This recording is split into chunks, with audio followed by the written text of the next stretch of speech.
ओम शांति। प्रातः मुरली बापदादा मधुबन 28 जुलाई 2021। मीठे बच्चे, यह पुरुषोत्तम बनने का संगम युग है। इसमें कोई भी पाप कर्म नहीं करना है। प्रश्न: संगम पर तुम बच्चे सबसे बड़ा पुण्य कौन सा करते हो? उत्तर: स्वयं को बाप के हवाले कर देना अर्थात संपूर्ण सुहा हो जाना, यह है सबसे बड़ा पुण्य। अभी तुम ममत्व मिटाने हो। बाल बच्चे घर बार सबको भूलते हो, यही तुम्हारा व्रत है। अब मैं मर गई दुनिया, अभी तुम विकारी संबंधों से मुक्त होती हो। गीत: जले न क्यों परवाना। ओम शांति। यह सब भक्ति मार्ग में बाप की महिमा करते हैं।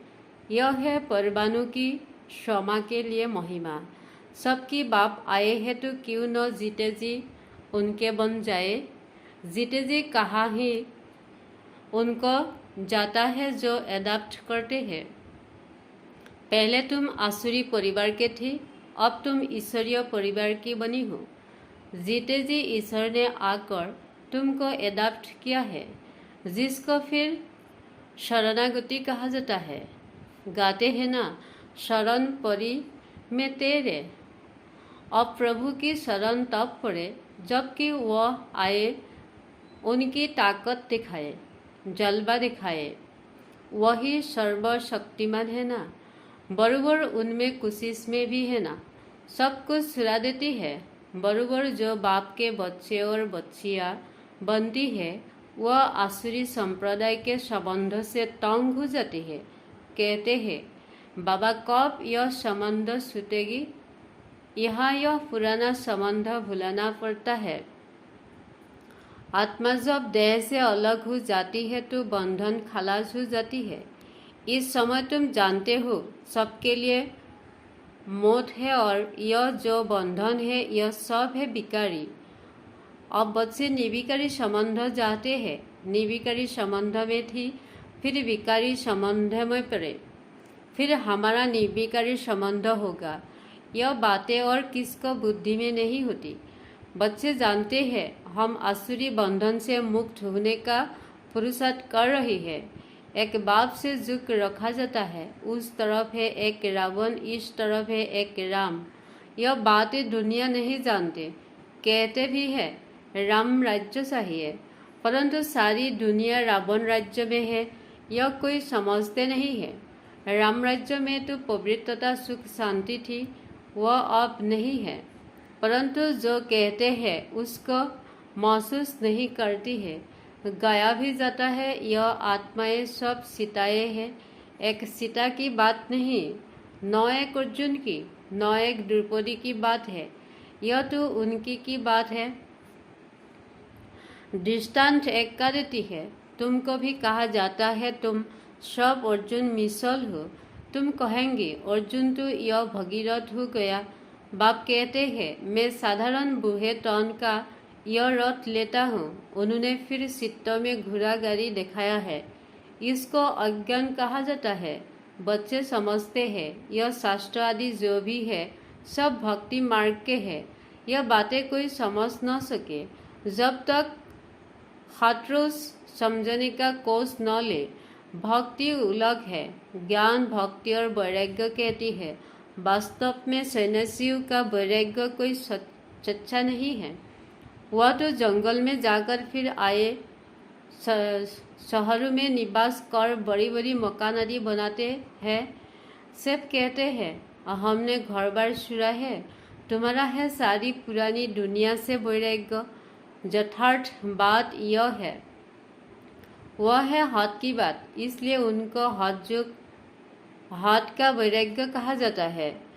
तुम बच्चे जानते हो यह पुरानी दुनिया अब खत्म होने है, इसलिए जरूर इसमें वैराग्य आना चाहिए। बुद्धि भी कहती है नया घर बनाता है तो पुरानी को तोड़ा जाता है। तुम जानते हो अभी तैयारी हो रही है। कलयुग के बाद फिर सतयुग जरूर आएगा।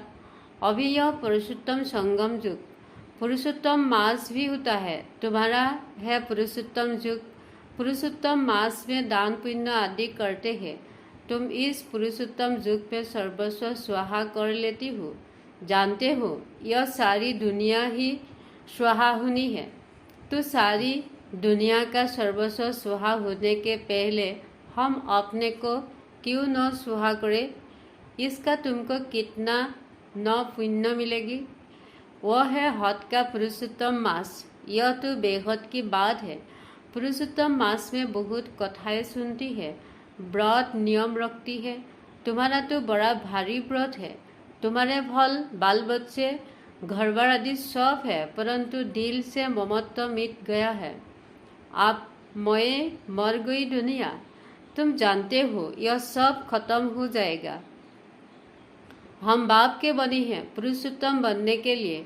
सर्व पुरुषों में अर्थात मनुष्य में उत्तम पुरुष यह लक्ष्मी नारायण सामने खड़ी है। इनसे उत्तम कोई भी मनुष्य हो नहीं सकता।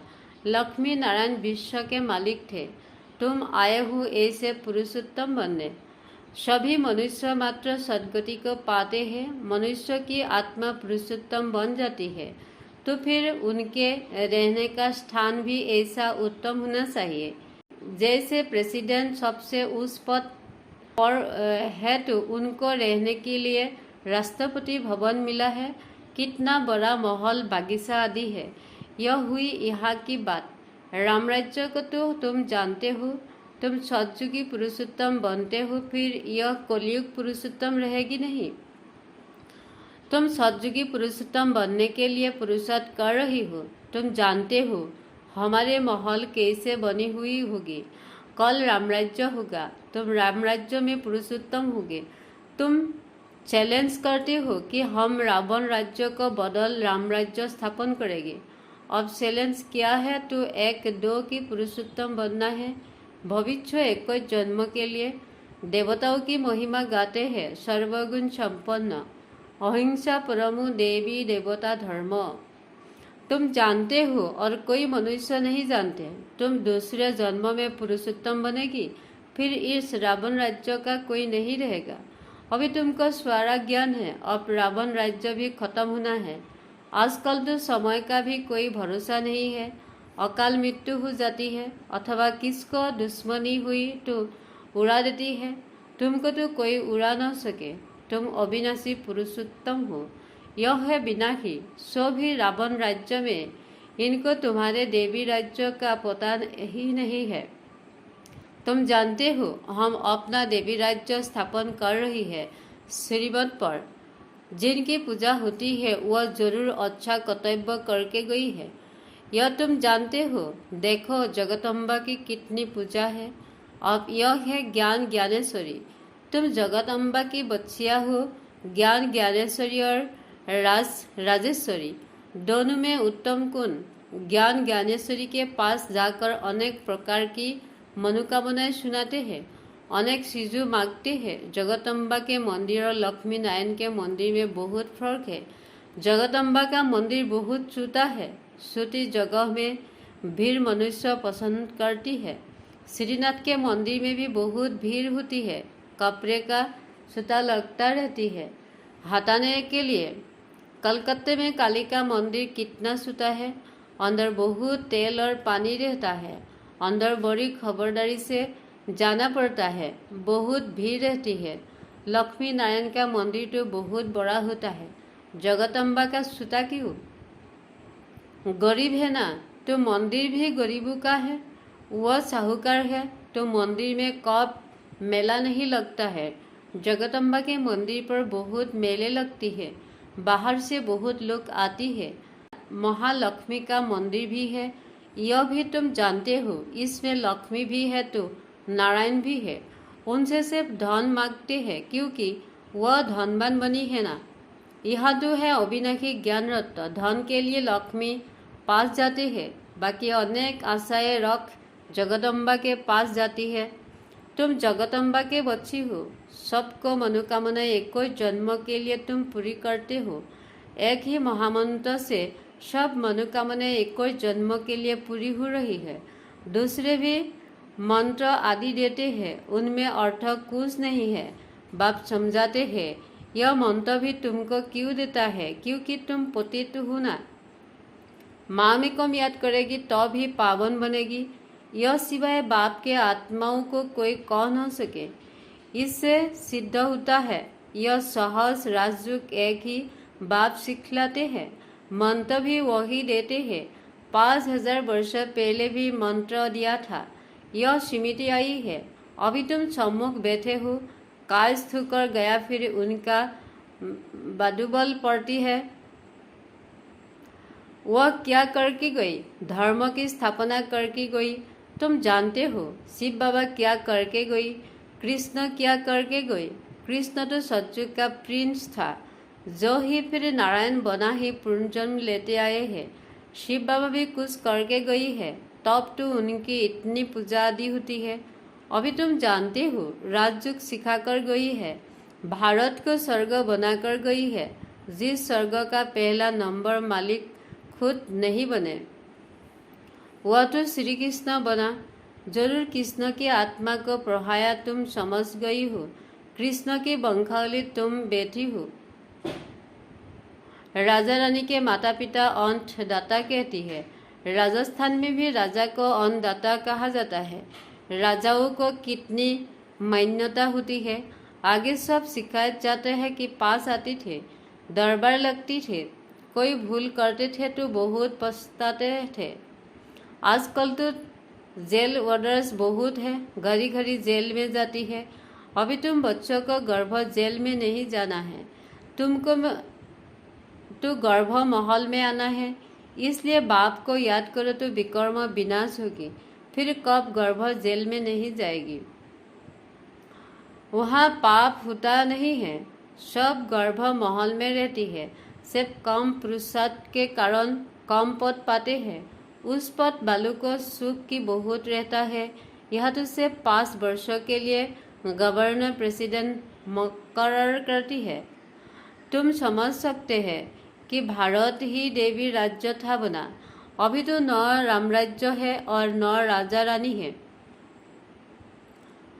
आगे कोई गवर्नमेंट को पैसा देती थे तो महाराजा महारानी का टाइटल मिल जाता है।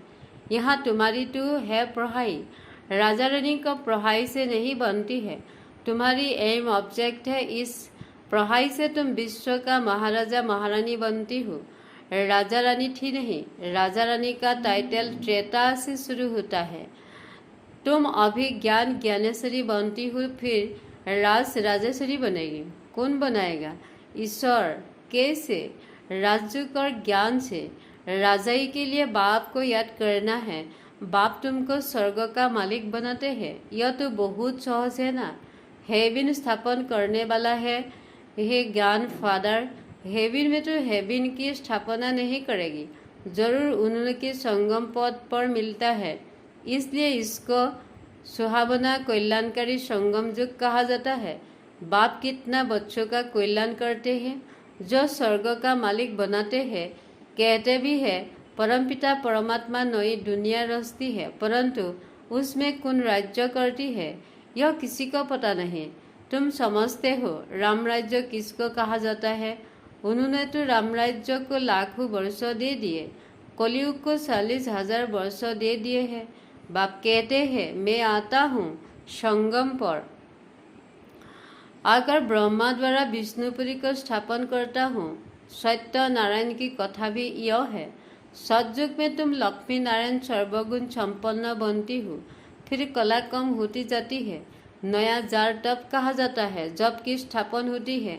नया मकान बनता है तो नया कहेंगे। तुम भी सतयुग में आएगी तो नई राजधानी होगी, फिर कला कम होती जाती है, स्थापना यहाँ होती है। यह वंडरफुल बात कोई भी बुद्धि में नहीं होती। तो बाप ने समझाया है कि सभी आत्माओं के लिए यह युग है पुरुषोत्तम बनने का। जीवन मुक्ति को पुरुषोत्तम कहा जाता है, जीवन बंध को पुरुषोत्तम नहीं कहेंगे। इस समय सब जीवन बंध में है। बाप आकर सबको जीवन मुक्त बताते हैं। तुम आधा कल्प जीवन मुक्त हो गए तो जीवन बंध यह तुम समझते हो। तुम्हारा व्रत नियम क्या है? बाबा ने आकर व्रत रखाया है, खान पान की बात नहीं है। सब कुछ करो, सिर्फ एक तो बाप को याद करो और पवित्र बनो। पुरुषोत्तम मास में बहुत करके पवित्र भी रहती होगी। वास्तव में इस पुरुषोत्तम युग का नाम है तो तुमको कितनी खुशी, कितना नशा होना चाहिए। तुमसे कोई पाप कर्म नहीं होना चाहिए क्योंकि तुम पुरुषोत्तम बन रही हो। अच्छा, मीठे मीठे सिकिलाधि बच्चों माता पिता बाप दादा का याद प्यार, गुड मॉर्निंग। रूहानी बाप की रूहानी बच्चों को नमस्ते।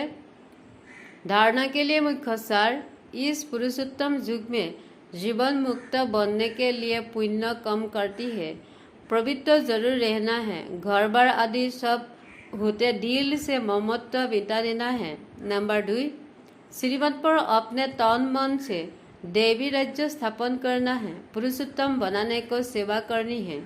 वरदान, ऑलमाइटी बाप को अथॉरिटी से हर कार्य को सहज करने वाला सदा अटल निश्चय बुद्धि भव। हम सबसे श्रेष्ठ ऑलमाइटी बाप की अथॉरिटी से सब कार्य करने वाला है। यह इतना अटल निश्चय हो जो कोई टाल ना सके। इसमें कितना भी कोई बड़ा कार्य करते अति सहज अनुभव करेगी।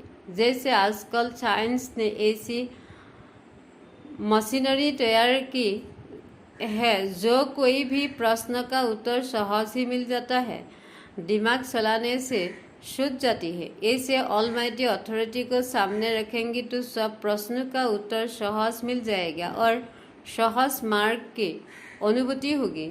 स्लोगन, एकाग्रता की शांति प्रवेश स्थिति को, परवश स्थिति को भी परिवर्तन कर देते हैं। हम शांति।